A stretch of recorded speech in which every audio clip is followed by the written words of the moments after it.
Gelen zalim giden zalim, insanlığın yüz karası, hayvan gibi ölen zalim. Zalim zalim zalim zalim, ne olacak benim halim? Zalim zalim zalim zalim, ne olacak benim halim?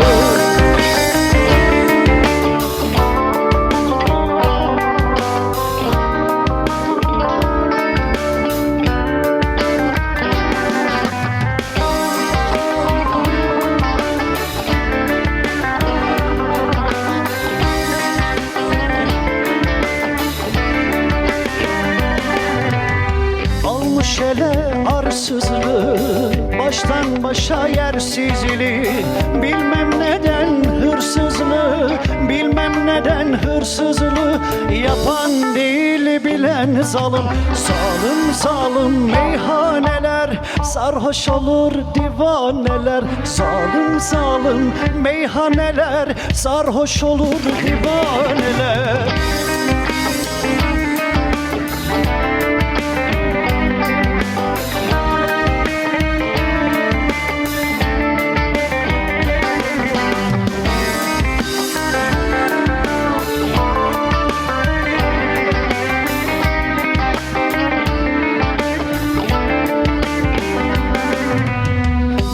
İnsanlar dargını, dertlilerin yorgunu, sanki felek vurgunuyum, sanki felek vurgunuyum. Bu halıma gülen zalim, zalim zalim zalim zalim, ne olacak benim halim? Zalim zalim zalim zalim, ne olacak benim halim?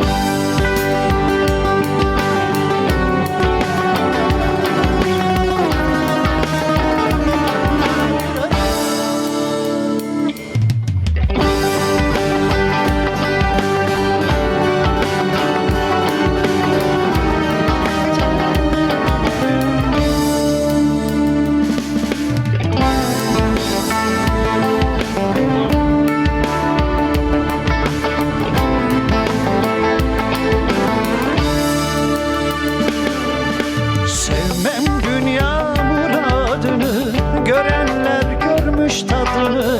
Mahsuni'nin kanadını, Mahsuni'nin kanadını kırıp kırıp yolan zalim. Zalim zalim zalim zalim, ne olacak benim halim?